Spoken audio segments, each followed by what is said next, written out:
Oke, mari kita bersatu dalam doa boleh ya, kita mulai. Bapa di surga, kami bersyukur atas kebersamaan kami punya pada pagi hari ini. Terima kasih karena Engkau begitu baik dalam hidup kami. Terima kasih karena kami hari ini bisa bersama-sama memuji memuliakan Engkau dengan satu kebebasan yang luar biasa. Kami bersyukur atas setiap orang yang mempersiapkan ibadah pada pagi hari ini. Saya gak bisa datang, gak bisa memuji Tuhan, gak bisa dipersiapkan untuk bisa betul-betul mengerti bagaimana kami bisa menyembah dan memuliakan nama Engkau. Bapak, kami berdoa pada pagi hari ini biarlah Engkau menyertai hamba-Mu dan kita bisa sama-sama melihat kepada firman Engkau, mendengarkan kepada firman Engkau. Biar Roh Kudus menuntun setiap perkataan hamba-Mu. Jangan pikiran saya pribadi, tapi biarlah firman-Mu saja yang berbicara untuk meng-guide hati kami supaya kami bisa melihat Engkau dan mengerti rencana Engkau lebih lagi. Terima kasih untuk waktu ini. Saya bersyukur pada satu nama, Yesus Kristus Putra Engkau dan Juru Selamat kami yang hidup. Amin. Tema bulan ini yaitu bulan Februari. Kita semua tahu bahwa sebagai satu jemaat di Nusantara, kita mengambil tema ini ya, yang adalah The Lord will do amazing thing among us. Yang dimana itu sebenarnya diambil dari kitab Yosua pasal 3 ayat 5 ya. Dan saya percaya kita sudah khotbahkan itu dan bulan ini mungkin khotbahnya ngarah ke sana, betul ya. Dan kalau kita ketahui bahwa saya berharap kita semua di sini sebagai satu jemaat baca buku Yosua. Supaya kita dapetin apa sih yang kita sebenarnya kepingin bertumbuh sama-sama sebagai satu jemaat. Kenapa? Karena ini bukan cuma sekedar tema saja, tapi ini merupakan bagian yang kita percaya. Bayangkan, saya selalu terngiang-ngiang ketika Pendeta Budi bilang, bayangkan satu gereja kalau kita baca satu buku 1 bulan aja bareng-bareng. Ya, di akhir daripada tahun itu udah 12 buku kita baca. Bayangkan dalam 5 tahun atau 3 tahun, itu 5 tahun, udah 1 Alkitab kita baca bareng-bareng sebagai satu jemaat.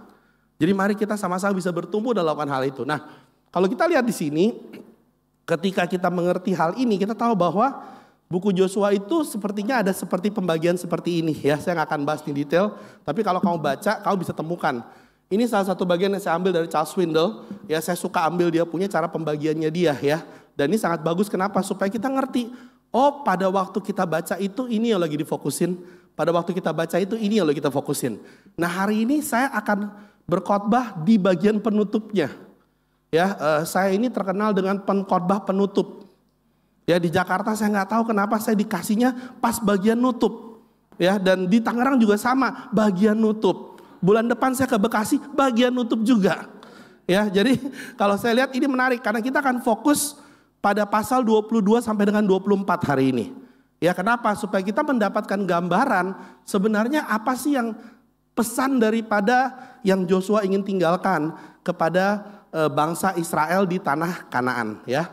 Jadi kita akan bicara tentang the covenant renewal. Nah, kalau kita lihat sebenarnya bagaimana sih keadaan bangsa Israel di pasal 21 kita lihat ya. Ini keadaannya sebelum Joshua bicara. Dia bilang, jadi seluruh negeri itu diberikan Tuhan kepada orang Israel yang di negeri yang dijanjikannya dengan sumpah yang diberikan untuk diberikan kepada nenek moyang mereka. Mereka menduduki negeri itu dan menetap di sana. Dan Tuhan mengaruniakan kepada mereka keamanan ke segala penjuru. Tepat seperti yang dijanjikannya dengan sumpahnya kepada nenek moyang mereka.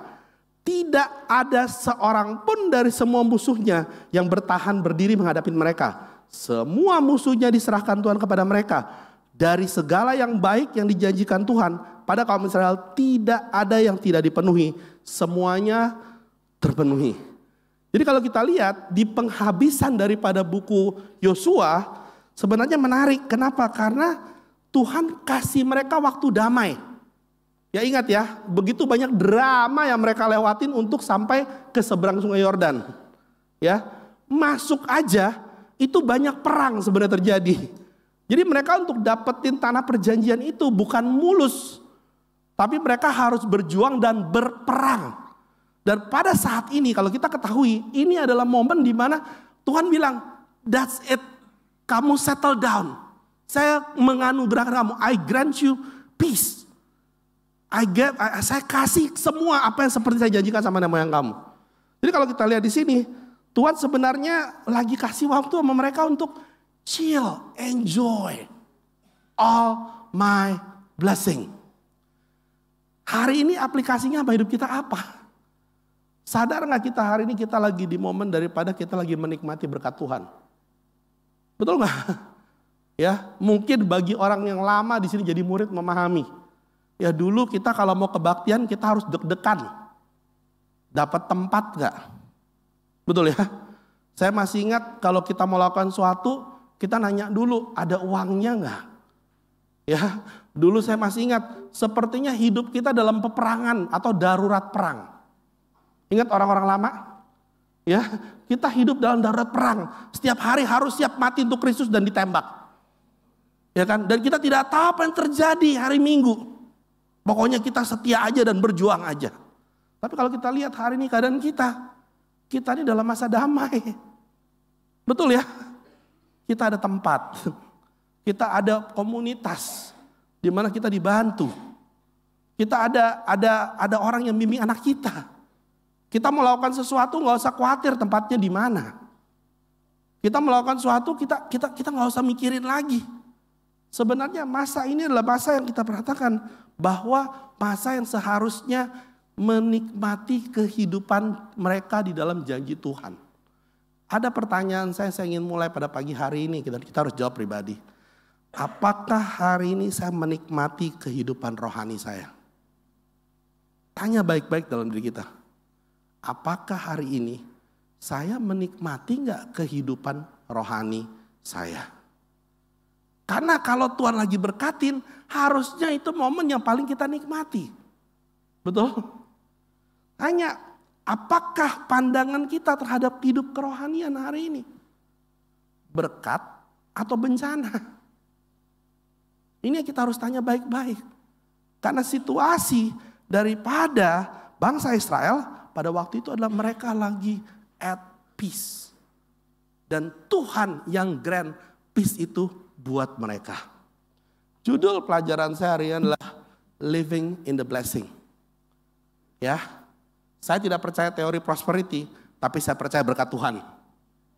Ya, saya percaya penutupannya adalah Tuhan lagi ngajarin sama bangsa Israel, how do you live in the blessing? Bagaimana kamu hidup menikmati blessing itu? Dan itulah yang menjadi penutup daripada buku Yosua. Kita akan melihat sebagai murid, apa sih sebenarnya kita harus perhatikan dalam hidup kita ketika kita menghidupi blessing itu dalam hidup kita. Dan apa yang kita perlu perhatikan dan kita akan lihat sama-sama dari apa yang Yosua katakan kepada bangsa Israel. Kita masuk ke Yosua pasal 22, boleh ya siap ya? Kita mau journey nih ya. Saya gak mendongeng seperti kakak-kakak karena muka saya mengerikan. Tapi saya mau fokus pada Alkitab. Ya, kalau ada yang ketiduran lantai 2, saya cuma mau kasih tahu saya nggak punya kuasa membangkitkan orang mati yang jatuh. Jadi kalau kamu jatuh, saya mohon maaf sebesar-besarnya. Saya nggak bisa bangkitin kamu, oke? Ya. Nah kalau kita lihat baik-baik ini menarik.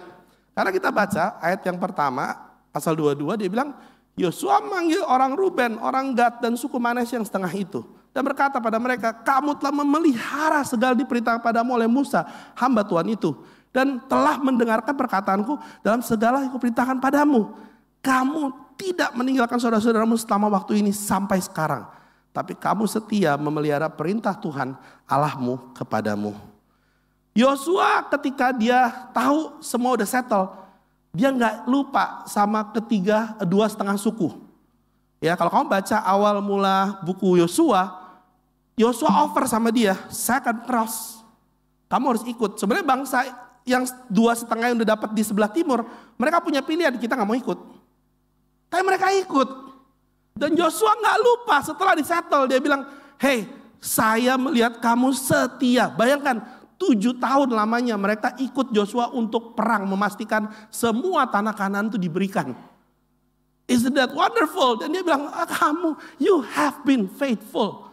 Kamu nggak tinggalin semua saudara kamu. Sekarang saya mau kamu balik. Dengan semua hal, sekarang saya mau kamu melihat.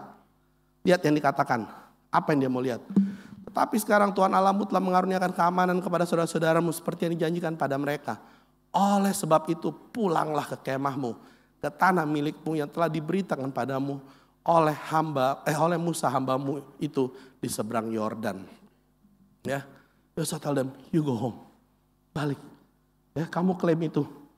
Kamu bawa semua berkat itu. Tapi lihat apa pesannya. Dia bilang gini, hanya lakukanlah dengan sangat setiap perintah dan hukum yang diperintahkan kepadamu oleh Musa hamba Tuhan itu. Kita lihat ya apa perintahnya. Yakni mengasihi Tuhan Allahmu, hidup menurut segala jalan yang ditunjukkannya, tetap mengikuti perintahnya, berpaut padanya dan berbakti kepadanya dengan segenap hatimu dan segenap jiwamu. Lalu Yosua memberkati mereka dan melepaskan mereka pergi. Maka pulanglah mereka ke kemah mereka. Lihat ya, ketika mereka pulang ke sebelah timur, pesannya jelas. Dia bilang, kamu nikmati, yang kamu harus perhatikanlah apa yang coba Musa bagikan sama kamu. Dan kamu tahu gak, pesannya tuh jelas. Ya, kalau kita lihat pesannya, sebenarnya itu pesan yang berhubungan dengan keinginan untuk menjaga keinginan mereka di dalam Tuhan. Yang pertama saya mau ajak kita semua mengerti, ketika kita hidup dalam berkat Tuhan, yang kita harus pastikan adalah how is our desire. Yang kita harus perhatikan dalam hidup kita. Desire kita di dalam Tuhan. Kenapa saya katakan demikian? Lihat baik-baik. Perintah yang diberikan adalah perintah yang sebenarnya nggak terlalu sulit banget. Betul nggak? Mengasihi Tuhan. Bukankah itu yang kita ajarkan? Kita jadi murid, betul ya? Apalagi hidup menurut segala jalan tunjukkannya. Bukankah itu yang kita mau lakukan dalam hidup kita jadi murid, betul kan? Apalagi mengikuti perintahnya tetap berpaut pada Tuhan dan berbakti padanya dengan segenap hati dan segenap jiwa. Bukankah ini kedengarannya familiar buat kita semua di sini?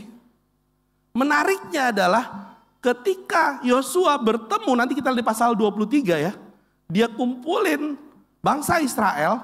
Setelah 20 sampai 30 tahun mereka di tanah perjanjian, pesan yang sama diucapkan. Lihat gak? Kalau kita lihat mengasihi Tuhan, pasal 23 ayat 11 ngomongin, bertekunlah mengasihi Tuhan. Lihat lagi, hidup menurut segala jalan tunjukkan. Habis itu dia bilang apa? Tetap mengikuti perintah, dia bilang ayat 23 ayat 6. Memelihara dan melakukan segala tertulis dalam kitab Musa. Berpaut pada Tuhan, 23 ayat 8 dia bilang, harus berpaut pada Tuhan. Berbakti pada segenap jiwa dan hatimu, dia bilang, insaflah dengan segenap hatimu dan dengan segenap jiwamu. Bayangkan baik-baik, 20 tahun sampai 30 tahun. Setelah mereka menikmati yang namanya apa? Tanah perjanjian ya. Joshua masih bicarakan hal yang sama. Apa tujuannya? Joshua mau kasih tahu bahwa ini penting untuk senantiasa membangkitkan kamu punya desire kepada Tuhan dalam hidup kamu. Kenapa saya bicara ini? Karena menarik ya. Pesannya jelas, sebenarnya tidak terlalu rumit. Pesannya sebenarnya harusnya membantu kita semua juga, bukan cuma bangsa Israel, untuk memahami bagaimana mereka bisa merasakan kedamaian di dalam Tuhan dengan memastikan keinginannya tetap ada sama Tuhan. Pertanyaannya hari ini, kita masih punya keinginan gak untuk menumbuhkan kehidupan rohani kita hari ini? Lo tanya baik-baik. Coba tanya, kita masih punya keinginan gak untuk bertumbuh dalam kasih kita kepada Tuhan hari ini? Kita punya keinginan gak untuk pastiin diri kita ikutin jalan yang Tuhan kasih dalam hidup kita? Kita masih punya keinginan gak untuk memastikan hidup kita berpaut, betul-betul bergantung sama Tuhan? Kita masih punya keinginan enggak untuk betul-betul berbakti kepada Tuhan dengan segenap hati dan jiwa kita? Tuhan kasih kedamaian, dia mau memastikan kamu pastikan keinginan kamu sesuai dengan cara kamu hidup hari ini. Karena kalau enggak, akan terjadi sesuatu dalam kehidupan mereka. Yang menarik adalah kalau kita baca, pada waktu sukunya balik ya, yang 2,5 suku itu ya. Kalau kita baik-baik, mereka pergi dan ayat yang ke-10 dikatakan hal yang menarik. Jadi mereka pergi nih, mereka bilang, lu balik ya. Dalam perjalanan, sebelum mereka jerbang, mereka lakukan ini. Ketika mereka sampai di Gelilot, pada sungai Yordan, tanah Kanaan, maka Bani Ruben dan Bani Gad dan suku Manasya setengah itu mendirikan mesbah Di sana di tepi sungai Yordan, mezbah yang besar bangunannya. Aneh ya? Dia nyebrang, kan cuma bilang, lu go home, lu nikmatin, betul kan? Tapi sebelum nyebrang, dia take effort untuk bangun sebuah mezbah yang gede sampai kelihatan sama suku yang tinggal dekat. Sebenarnya itu suku Manasye yang tinggal di situ, ngerti ya? Jadi mereka lihat. Dan kamu tahu kalau kita baca detailnya, saya nggak ada waktu kita baca sendiri kalau kita baca ya. 10 suku yang di sebelah barat, mereka ke-trigger. Gila, dia baru belum nyebrang udah ngapain? Bangun mezbah lain untuk memuja Allah lain. Kalau kamu baca seperti itu kejadiannya. Langsung bukunya bilang, oke, kita ketemu, kita gather, kita perang ke sana, kita bunuh mereka. Lihat gak?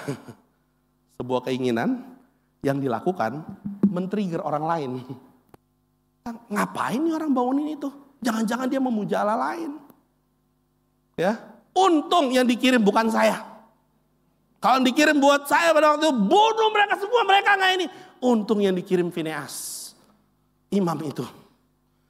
Lihat ya, ketika mereka bertemu, Fineas memastikan, kenapa lu bangun ini? Keinginan lu bangun ini apa? Lu nggak ingat dalam sejarah waktu mereka menyembah mezbah lain? Lihat baik-baik apa yang dikatakan. Ini luar biasa. Mereka katakan, tapi sungguhnya kami telah melakukannya dengan cemas. Sebab pikir kami di kemudian hari anak-anak kamu mungkin berkata pada anak kami demikian. Apa sangkut pautmu dengan Tuhan Allah Israel? Bukankah Tuhan telah menentukan di sungai dan batasan antara kami dan kamu? Hai orang Bani Ruben dan Bani Gad, kamu gak punya bagian akan Tuhan. Dengan demikian anak-anak kamu membuat anak-anak kami berhenti daripada takut akan Tuhan. Lalu Tuhan berkata, biarlah kami mendirikan mezbah itu bagi kami. Bukanlah untuk korban bakaran, bukanlah untuk korban sembelihan, tapi supaya mezbah itu menjadi saksi antara kami dan kamu, dan antara keturunan kita kemudian, bahwa kita tetap beribadah kepada Tuhan di hadapannya, dengan korban bakaran, korban sembelihan, dan korban keselamatan kami. Jadi tidaklah mungkin anak-anak kamu di kemudian hari berkata pada anak-anak kami, kamu tidak mempunyai bagian pada Tuhan. Lagi kata kami, apabila kemudian hari itu demikian dikatakan, mereka pada kita dan pada keturunan kita, maka kita berkata, tengoklah bangunan menurut mezbah itu yang dibuat oleh nenek moyang kami, bukan untuk korban bakaran, bukan untuk korban sembelihan, tapi mezbah untuk menjadi saksi antara kami dan kamu. Dia nggak mikir cross, enjoy. Dia pikir pastikan sebelum kita enjoy, kita bangun sesuatu untuk mengingatkan agar keinginan kita mengasihi Tuhan tidak hilang. Saya baca itu bilang, wow. Bahkan dia pikirin, jangan sampai keturunan kamu nanti bilang, sorry, close gate. Kamu gak bisa terbang ke sini karena kamu di timur. Kami di barat lebih dekat sama Tuhan karena ini. Jangan berantem timur sama barat ya. Mereka bilang itu, they think about the future. Dia bilang, ketika lakukan, dia bilang apa? Jangan sampai, just kalau anak kamu ada kepikiran gitu, kita cuma bilang, lihat tuh, mezbah. Itu tanda bahwa kami tidak langsung balik, tidak langsung menikmati. Tapi kami memastikan keinginan kami sama Tuhan tidak hilang. Saya nggak tahu kamu, tapi saya baca ini. Kedua setengah suku itu mikirin tentang masa depan. Mikirin tentang generasi penerus. Saya bersyukur hari lihat Tangerang, lihat Rainer. Saya masih ingat ya, boleh ya. PDG saya pertama sama Rainer. Saya masih ingat tempatnya di mana. Saya bilang, kamu ngapain dalam hidup? Coba tulis impian. Saya suruh mereka ditulis di kertas, dikumpulin.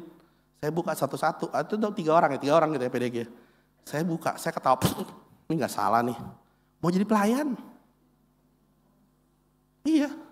Saya bilang, ini nggak salah nih. Saya lagi ngeliat-liat waktu itu, ini Joshua atau Rainer. Yang satu lagi nggak pasti sih. Tapi saya lihat tulisannya kayaknya tulisan Rainer sih, saya bilang gitu kan. Tapi to see apa yang hari ini Tuhan lakukan dalam hidup dia. Saya melihat bahwa wow, Tuhan persiapkan orang muda untuk bisa memastikan generasi penerus takut akan Tuhan dan cinta akan Tuhan.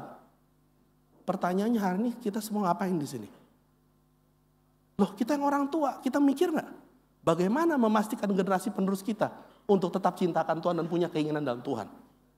Coba tanya.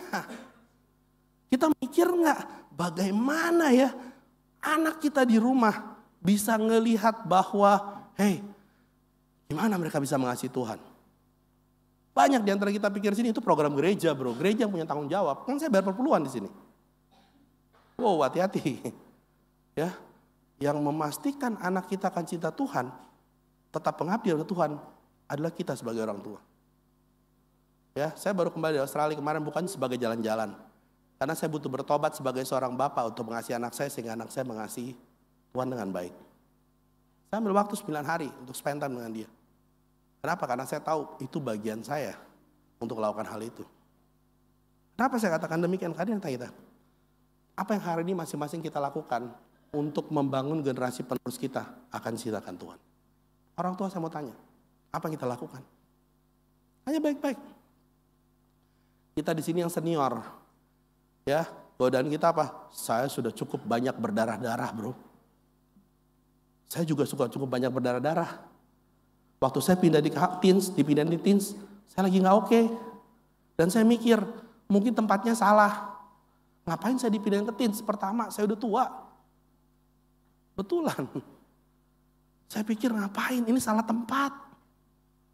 Tapi saya sadar satu hal, bahwa Tuhan mau saya belajar untuk memikirkan masa depan, bukan memikirkan diri saya sendiri. Dan ini saya katakan, wow, jelas. Sekali saya mau tekankan, membangun generasi penerus untuk punya kehidupan yang benar dan cintakan Tuhan, bukan hanya tanggung jawab pemimpin jemaat. Itu tanggung jawab kita sebagai orang tua. Itu tanggung jawab kita yang sudah berusia atau yang dianggap lebih senior, untuk memastikan kita membantu mereka untuk mengerti, mengingat bahwa bagaimana kita dulu mengasihi Tuhan. Tahu nggak? Saya suka setelah penjelasan itu dia bilang, si Penas bilang, wow, itu bagus. Ngerti maksudnya? Itu bagus, dia bilang. Ya kan? Dan dia katakan, yuk kita pastiin bahwa ini menjadi monumen betul saksi dan kita. Ini pertanyaan buat kita semua di sini. Kita melihat gak bahwa bagus untuk kita membangun generasi penerus? Atau kita masih mikirin, sibuk dengan pergumulan kita sendiri dalam hidup kita? Karena kenapa? Penting loh, dengan kita membangun generasi penerus, kita juga membakar diri kita untuk punya keinginan tetap benar di dalam Tuhan. Dan itu akan bantu kita semua di sini. Amin? Jadi mari kita memastikan. Nah ini menarik. David Ibiomi, seorang pendeta ya berkulit hitam, dia bilang gini, takut menyatakan keinginan sebagai anak Tuhan bisa membawa Anda melewati kehancuran. Bayangin lu hari ini, kalau kita takut kasih tahu apa yang kita ingini di dalam kehidupan rohani kita, itu dikatakan bahwa itu bisa memberikan kehancuran dalam kehidupan kita. Kenapa? Karena kita gak punya keinginan lagi untuk memastikan hidup kita benar di dalam Tuhan. Yang pasti terjadi apa? Bisa terjadi keinginan, kehancuran. Mari kita jadi jemaat yang mau betul-betul punya keinginan untuk bisa melihat apa yang Tuhan bisa lakukan dalam kehidupan kita dan dalam kehidupan masa depan kita. Amen? Kita lanjut berikutnya. Yang menarik Yosua pasal 23 adalah begini. Ini waktu Yosua tua. Jadi saya lihat kurun waktu satu pasal itu sebenarnya 20-30 tahun. Ya, jadi sudah 30 tahun. Jadi tahu apa yang Yosua lakukan? Dia kumpulin semua bangsa Israel, elders, leaders, orang-orang yang punya peranan. Yang menarik adalah dia mulai dengan ini. Dia bilang, ayat yang ketiga, dan kamu telah melihat yang dilakukan Tuhan Allahmu kepada semua bangsa ini demi kamu. Dia bilang, sebab Tuhan Allahmu dialah yang berperang bagi kamu. Ayat 5. Dia bilang, dan Tuhan Allahmu dialah yang mengusir dan menghalau mereka dari depanmu sehingga kamu menduduki negeri mereka seperti janjian Tuhanmu. Lihat lagi penekanannya ya. Ayat 9-10 dia bilang, bukankah Tuhan telah menghalau bangsa-bangsa yang besar dan kuat di depanmu? Dan kamu ini seorang tidak pun yang tahan menghadapimu sampai sekarang. Satu saja daripada kamu dapat mengejar 1000 orang. Dikatakan siapa? Sebab apa? Tuhan Allahmu dialah yang berperang bagi kamu seperti yang dijanjikan kepadamu. Menarik. Karena kalau kita baca di sini, sekarang Yosua bicara setelah 30 tahun. Hello, saya mau ingetin kamu. bahwa kamu bisa ada di sini karena Tuhan lakukan segala sesuatu. Kalau kau baca di seluruh pasal itu, ada kali 10-12 kali dia katakan saya atau Tuhan lakukan segala sesuatu. Tujuannya apa setelah 20 tahun, 30 tahun, betul ya? Dia ngomongin itu. Karena Yosua kepingin mereka memahami yang namanya, hey, Tuhan bekerja keras loh untuk kamu ada di sini. 20 tahun kamu bisa tinggal di sini dengan damai. Ada satu hal yang perlu kamu lihat, yaitu apa? Kamu perlu bergantung siapa yang bekerja keras sama kamu. Depend. Ketergantungan itu penting. Mengapa? Karena 20 years over. Sadarkah kamu ketika kamu ada di sini, sebenarnya apa yang terjadi? Tuhan sebenarnya bekerja. Yang kasih kedamaian itu adalah kamu. Kenapa ini penting? Karena hari ini sama dengan diri kita. Jujur dosa terbesar kita nih yang saya nggak bilang semua ya. Saya sebagai Christian adalah kita ngelihat banyak apa yang terjadi dalam jemaat, betul? Kita ngelihat banyak apa yang dilakukan Tuhan. Kita ngelihat banyak apa yang terjadi sama hidup kita naik turun. Tahu nggak kadang-kadang yang sering kita lupa siapa? Bahwa Tuhan yang melakukan segala sesuatu. Sering kali saya jatuh dalam apa? Oh, karena gue punya pengalamannya, gue lebih tahu karena dulu gue ada pengalaman ini. Oh, karena gue dulu, bro, lu gak tahu sakitnya, gue tahu tuh sakitnya kayak apa. Padahal yang kita gak sadar bahwa selama kejadian itu, Tuhan yang bekerja. Tadi kita nyanyi lagu, All My Life God is Faithful. Saya tanya, betul gak kamu merasa bahwa selama hidup kamu jadi Kristen, sampai hari ini, baik tua muda, Tuhan betul-betul kamu bisa rasakan Tuhan bekerja dalam kehidupan kamu. Coba tanya baik-baik. When you sing that song, betul nggak kamu bisa melihat hal ini? Pertanyaan hari ini buat kita semua di sini, apakah hari ini saya masih bisa melihat Tuhan berkuasa dalam hidup saya? Ask that questions personally. Tanya baik-baik. Saya nggak tahu keadaan kita semua di sini. Hari ini kita lagi semangat atau kita lagi down? Hari ini kita lagi beriman atau tidak beriman? Saya nggak tahu. Tapi satu hal yang saya tahu bahwa dari bacaan ini Tuhan tetap bekerja bagaimanapun keadaan kita. Yang saya paling takuti dalam hidup saya adalah ketika masa itu yang saya lihat lebih besar adalah saya dibanding Tuhan. Maka itu dikatakan you need to depend. Saya mau tanya sama kita semua di sini. Kamu masih percaya nggak bahwa Tuhan mau kasih yang terbaik dalam hidup kamu? Ask this question carefully. Kamu masih percaya nggak? Karena kalau kita nggak percaya, kita nggak akan bergantung kepada Tuhan. Kenapa hari ini, ya banyak dalam kehidupan kita, jujur ya, kita yang married, kita ngambil keputusan yang kita mau, semaunya kita. Oh ini urusan keluarga saya. Karena kita nggak percaya bahwa Tuhan masih punya rencana terbaik buat hidup kita. Itu.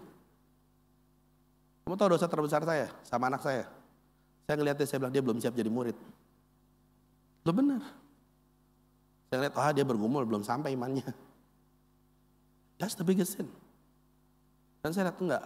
Sebenarnya problemnya saya aja nggak percaya. Saya aja harus lebih baik dari menjadi bapak yang baik. Saya aja harus menjadi suami yang lebih baik. Itu yang kita harus lihat dalam kehidupan kita. Baik kita di sini yang single tanya, Tuhan masih percaya nggak? Kamu percaya nggak bahwa Tuhan punya rancangan terbaik dalam hidup kamu? Coba tanya baik-baik. Baik pekerjaan kamu, baik pasangan hidup kamu, itu topik hot yang sering dibicarain dari tahun ke tahunnya. Ya kan? Kayak seperti nggak ada topik yang lain buat single gitu loh. Ya nggak pernah ada pembicaraan. Gimana pertumbuhan rohanimu? Ya bergumul lah bro dengan pasangan hidup. Kayak nggak ada pergumulan yang baru gitu.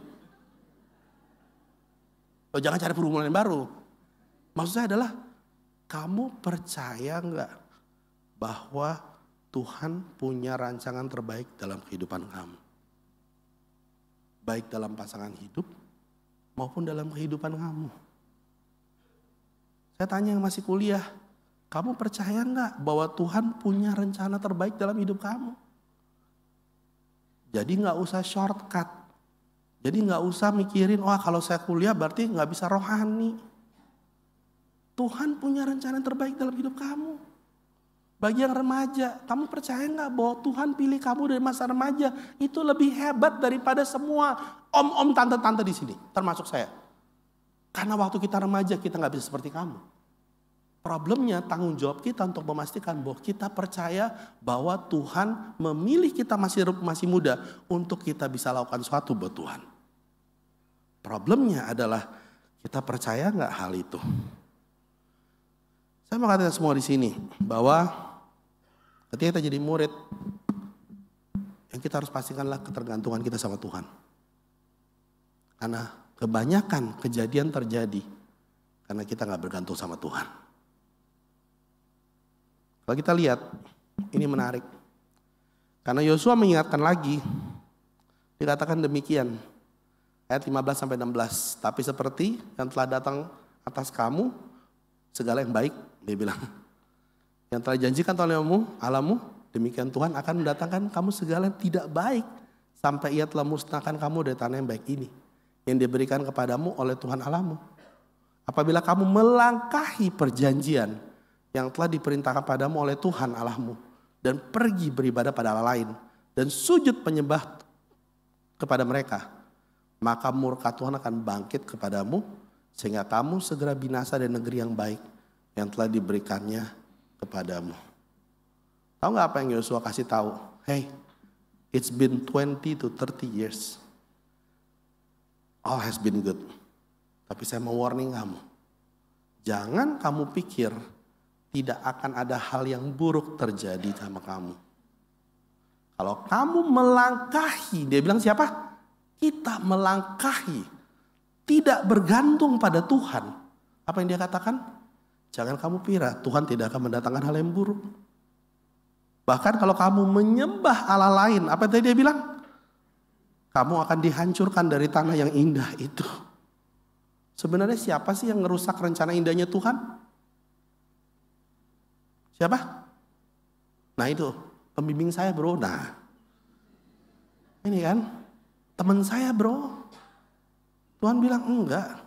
Saya mau kasih tahu sama kamu, yang merusak rencana indah itu adalah diri kamu sendiri. Mulai dari kamu tidak bergantung pada Tuhan. Dan dia bilang, jangan kamu pikir Tuhan gak bisa hancurkan kamu. Brothers and sister, hal baik banyak terjadi dalam hidup kita. Ada amin tuh hal itu? Jangan rusak. Jangan rusak. Kita ada lakukan kebodohan. Itu adalah bagian daripada kita belajar untuk bergantung sama Tuhan. Tapi jangan keasikan ngerusak hidup sendiri. Ini yang sering kali terjadi. Hari ini kita berani gak katakan, hey, ini yang buruk terjadi karena saya melakukan sesuatu. Atau kita banyak bicara, oh karena perasaan saya waktu itu gak begini bro, karena waktu itu terjadi keadaannya begini bro. Kita banyak buat alasan. Lebih daripada kita katakan, it's my fault. Bukan it's my life ya. Karena suka kita begini kan, it's my life bro. Salah. It's my responsibility. Ya, nanti saya akan share dalam komuni. But the question is that, kamu lihat gak bahwa ada ketergantungan kita sama Tuhan yang Tuhan mau perbaiki di dalam hidup kita. Ini yang menyedihkan.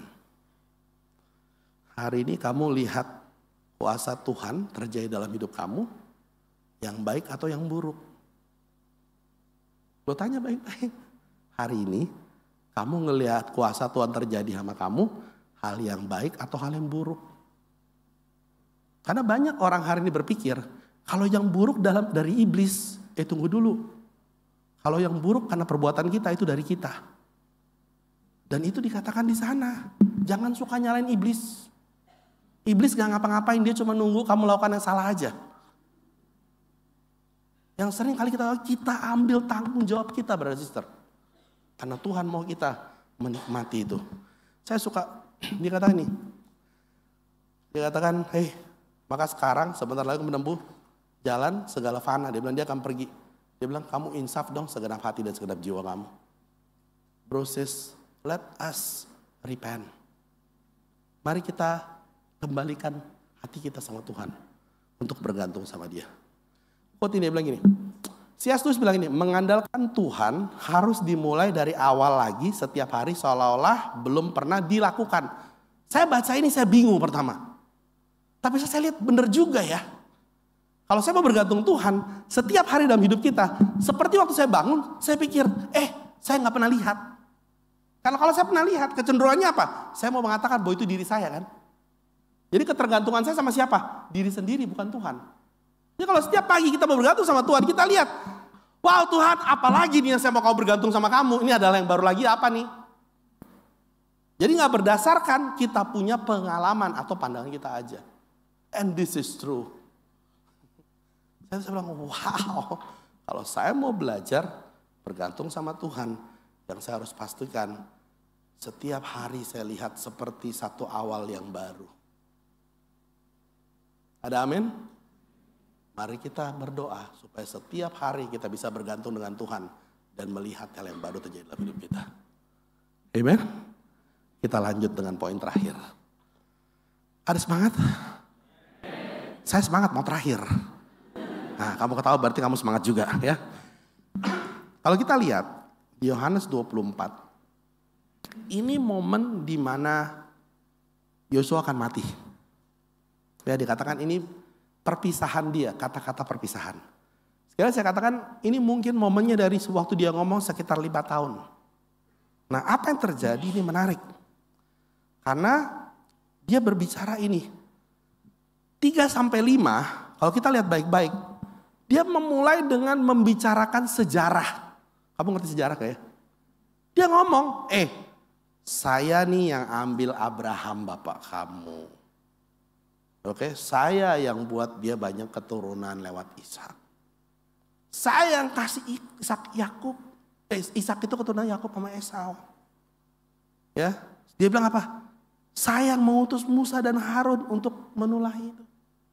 Tiba-tiba kalau kita lihat di penutupannya, Yosua mengambil sejarah balik untuk bangsa Israel lihat bahwa Tuhan ada di sana dari zaman nenek moyang mereka. Ngerti maksudnya ya? Dalam perpisahannya dia coba kasih unjuk, I am there. Saya yang lakukan kasih keturunan sama Abraham, dia bilang. Apa yang dia coba lakukan? Dia coba membuat bangsa Israel lihat, wait, Tuhan dari sana loh, dari bahkan sebelum kita menikmati ini. Ngerti maksudnya ya? Apa sih yang dia ini? Dia kasih tunjuk lagi. Ayat 6 dan 8 dia bilang, saya yang bawa nenek moyang kamu keluar dari Mesir. Oke? Dan dia bilang, saya nih yang kasih tahu sama kamu, yang bawa mereka bisa lewatin apa? Sungai Yordan, bukan apa? Laut Merah. Tuhan ya. Dia bilang apa lagi? Saya yang bawa kamu bisa masuk ke dalam sini. Kenapa dia ulangi dari zaman sejarah? Kenapa dia ulangi dari zaman nenek moyang itu? Karena dia mau kasih tahu, I've been faithful, man. I've been faithful dari zaman nenek moyang kamu. I have been faithful. Itu yang lagi ditekanin sama Yosua. Lu jangan pikir Tuhan tuh cuma faithful sekarang karena kita lagi menikmati, betul ya? Lu harus mikir bahwa Tuhan tuh faithful dari zaman dulu. Nah, apa yang dia mau coba katakan? Kalau kamu tahu Tuhan has been faithful from before, kamu harus decide. Kamu harus decide. Apa maksudnya, bro? Begini, kenapa dikasih decide? Saudara-saudara ini saya mau ingatkan bahwa kita hidup dalam perjanjian baru, betul? Apa yang Tuhan lakukan dalam perjanjian baru adalah Tuhan membuat perjanjian yang baru lewat Yesus. Supaya apa? Supaya setiap daripada kita di sini, kita bisa ambil keputusan mau ikut Yesus atau tidak. Benar? Ingat gak janji kita waktu kita mau ikut Yesus? Ingat? Ayo, ingat yang mau dibaptis pertanyaan amanat agung? Apa? Sudah lupa kita. Apa pertanyaannya? Apakah kamu percaya bahwa Yesus adalah Tuhan? Sama, no. Kamu jawabnya, saya percaya. Ditanya lagi, apa arti yang kedua? Siapa Yesus buat diri kamu? Yesus adalah Tuhan dan Juru Selamat, amin. Oke, saya mau nanya nih. Hari ini sebagai seorang Kristen, kamu masih tepati gak janji bahwa Yesus adalah Tuhan dan Juru Selamat buat hidup kamu? Oh, sudah banyak aminnya rada dikit, Sar. Loh, jangan semangat waktu orang dibaptis. Kamu sendiri buat perjanjian. Dan perjanjian itu dilakukan karena Yesus mati di kayu salib. Hari ini pertanyaannya, apakah kita seorang Kristen yang dikenal sebagai orang yang bisa pegang janji sama Tuhan? Itu that's the question. Atau kita orang Kristen yang sering melanggar janji sama Tuhan? Ask that questions carefully. Karena setiap daripada kita gak ada yang dipaksa jadi murid kan? Gak ada kan? Sama seperti kita menikah, kita buat janji sama pasangan kita, betul? Coba bayangkan kalau kau masuk ke pelaminan, kau bilang, saya di sini mau buat janji. Sebenarnya saya nggak terlalu suka sama kamu sih. Tapi karena pembimbing saya bilang harus suka, ya udahlah kita nikah lah. Kau mau seperti itu? Pasti pulang, kamu bubar tuh pesta semua. Buat keributan dalam satu jemaat pasti, dan satu generasi akan ingat kamu. Beneran. Pertanyaannya hari ini, kita masih lakukan hal yang sama gak sama Tuhan? Ask that questions. Karena menariknya, kalau kita lihat, setelah mereka dikasih tahu, Yosua bilang sama mereka, hey, takut sama Tuhan, beribadah dengan tulus ikhlas. Tapi, dia nguji nih betul ya. Tapi, kalau kamu anggap gak baik punya Tuhan, ya udah, pilih sama siapa yang kamu memuji. Saya baca ini, saya bilang, what a trap questions. Dia gak dipaksa. Dia bilang, kamu takut sama Tuhan. Tapi, kalau kamu gak merasa itu bagus, gak usah pilih, mendingan yang benar. Wah, saya baca ini, saya bilang, what a questions. Yosua membuat mereka berpikir kepada masa depan. Siapa yang kamu akan ikutin? Siapa yang kamu akan putuskan untuk ikutin dalam diri kamu? Kita lihat respons mereka luar biasa. Wah, langsung jauh daripadaku meninggalkan Tuhan dan ibadahnya. Ayat 21 dia bilang, wah enggak, hanya Tuhan aja, enggak. Satu kita beribadah. Lihat ya, pernah ketemu brother seperti itu? Atau pernah jadi seperti itu?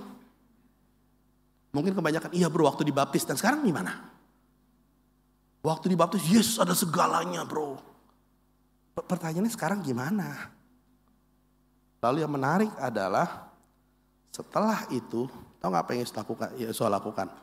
Oke, kalau kamu katakan begitu, saya kasih tahu sama kamu. Sekarang begini deh, ayat 22. Kemudian berkata Yesus pada bangsa itu, kamulah saksi terhadap kamu sendiri bahwa kamu telah memilih Tuhan untuk beribadah kepadanya. Jawab mereka, wah ini saksinya, wah hebat banget mereka. Pada hari itu juga Yosua pintar, oke udah pilih nih, yuk kita lakukan sesuatu. Yosua mengikat perjanjian dengan bangsa itu dan membuat ketetapan dan peraturan bagi mereka di Syichem. Kamu tahu kan apa Syichem?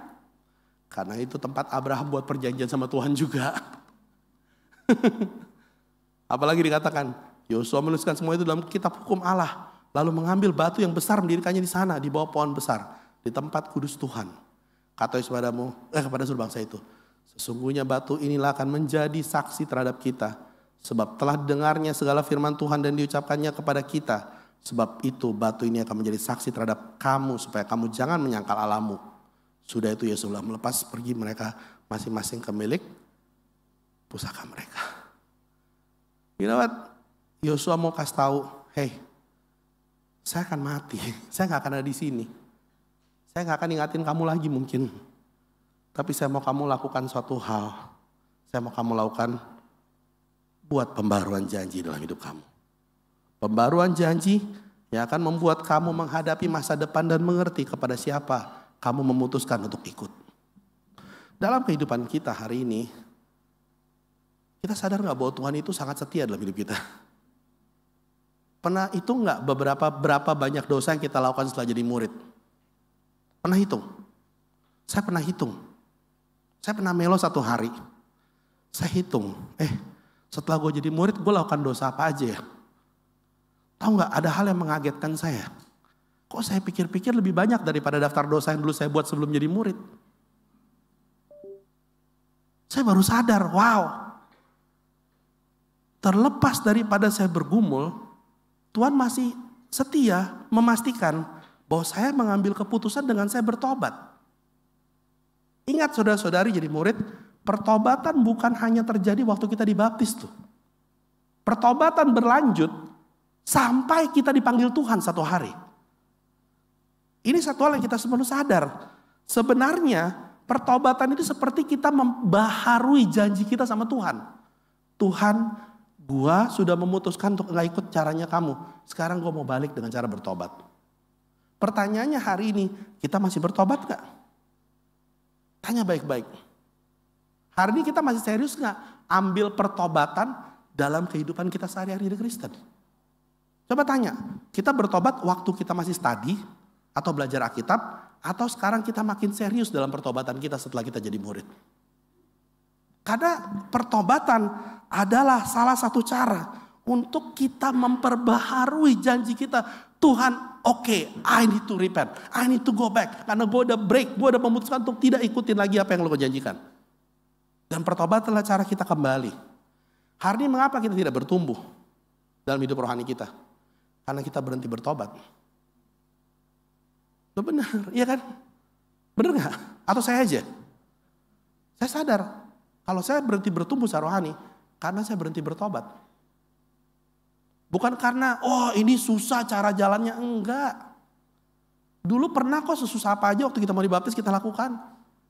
Cuma mungkin kita berhenti memperbaharui ministry, memperbaharui hidup kita. Sering kali kita melakukan ministry karena kita mau benar berguna sama Tuhan. Tapi kita jarang ambil keputusan untuk mau bertobat agar kita bisa bertumbuh di dalam Tuhan. Jadi kita lakukan ministry tapi kita gak bertobat. Akhirnya terjadi apa? Bukan salah ministrinya. Salahnya kita gak memperbaharui janji kita di dalam Tuhan. Jadi jangan bilang, ya nih hari ini Tuhan gak lewat di ministry saya. Enggak, kamu aja gak tobat. Jadi kita perlu memastikan bahwa kita mau untuk memastikan bahwa kita bertobat. Karena dengan pertobatanlah kita mengembalikan ketulusan hati kita sama Tuhan. Tuhan mau kita juga punya rasa takut akan benar. Kenapa? Karena waktu kita bertobat kita sadar yang kita kembali ini orang yang sangat setia, men. Dari zaman dulu. Jadi saya punya takut yang benar, rasanya enggan. Ngerti enggan enggak? Pernah buat perjanjian sama orang yang sangat baik? Pernah? Istri kamu lah. Waktu kamu tanda tangan surat pernikahan kan tuh kamu buat perjanjian sama istrimu kan? Bener gak? Terlepas istrimu baik atau buruk, waktu itu kamu bilang semuanya baik. Betul? Iya kan? Dan kamu tahu, kamu gak akan langgar. Kenapa? Karena ini adalah kebaikan Tuhan dikasih sama hidup kamu. Yang perlu kamu lakukan ya berdinamika aja dalam kehidupan kamu dengan benar. Saya lihat apa yang dilakukan, dia tulis dan dibuat perjanjian. Tentu Joshua-nya gak segini muda ya. Ya kan? Tapi saya lihat ini yang terbaik, bisa lihat. Dia kasih buatin monumen. Kenapa? Supaya mereka setiap kali mereka sadar mereka udah melewati batas itu, mereka ingat lagi. Wow, kita baru perbarui janji loh hidup kita. Saya suka ini. Ya. Lisa Terkers bilang ini, seorang penulis dia bilang ini. Bukan tentang membuat setiap keputusan benar.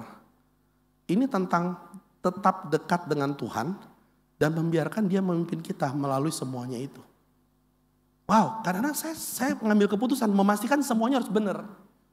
Tapi yang saya gak pikirkan, bagaimana kedekatan saya sama Tuhan sehingga Tuhan bisa menuntun saya untuk bisa lihat hal yang benar dalam keputusan itu. Paham kita semuanya ya? Kadang-kadang kita ambil keputusan, kita gak peduli dekat sama Tuhan atau enggak, yang penting terbaik.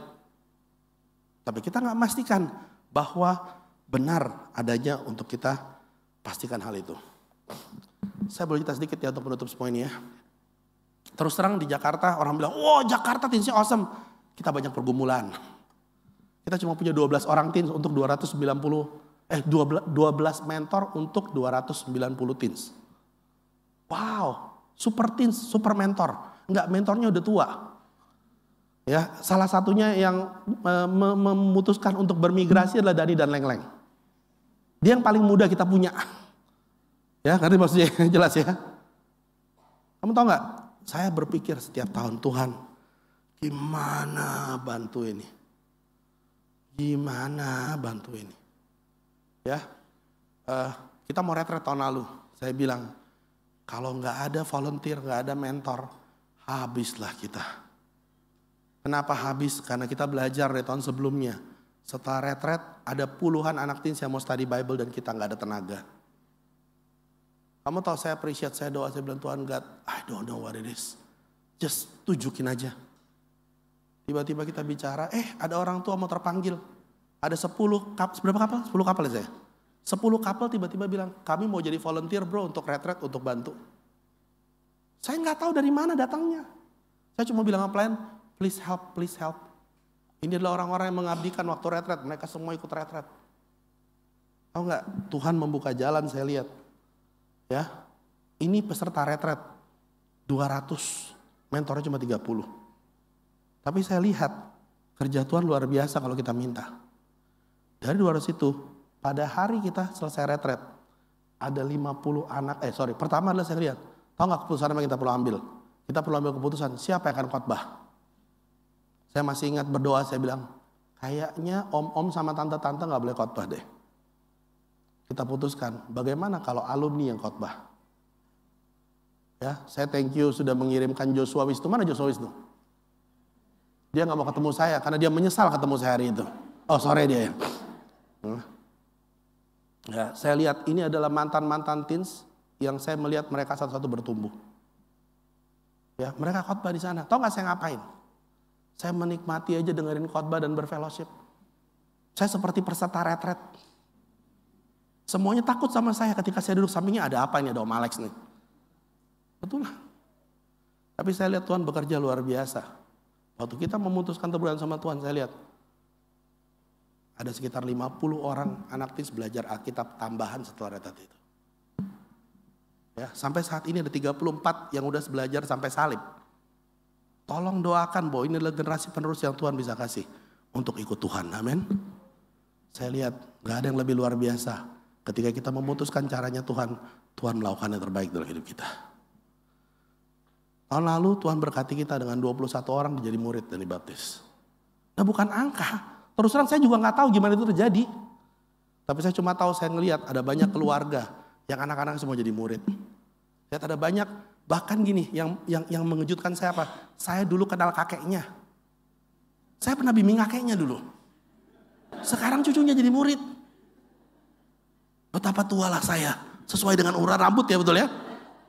Tapi saya ngeliat itu, saya bilang, wow, luar biasa. Lihat apa yang terjadi di penutupannya, ayat 31. Orang Israel beribadah kepada Tuhan sepanjang zaman Yosua. Dan sepanjang zaman tua-tua yang hidup lebih lama daripada Yosua. Yang mengenal segenap perbuatan dilakukan Tuhan bagi orang Israel. Saya gak tahu kamu, saya cuma katakan, what a sin. What a blessing. Ya, terlepas apa yang terjadi berikutnya, tapi what a blessing. Hari ini saya mengatakan ada 3 hal ketika kita hidup di dalam berkat Tuhan. Pertama, pastikan kita punya desire. Amen. Lakukan hal-hal yang bisa membangun keinginan kita sama Tuhan tetap di sana. Kedua, Tuhan udah setia di zaman dulu. Tuhan bekerja buat kita loh. Pastikan kita bergantung sama Dia. Ketiga, lihat Tuhan udah ada experience dengan orang-orang zaman dulu. Dia yang paling paham bagaimana menghadapi kehidupan. Jadi kita perlu memutuskan untuk kepada kita setia. Dan mari kita sama-sama bisa hidup menikmati berkat Tuhan.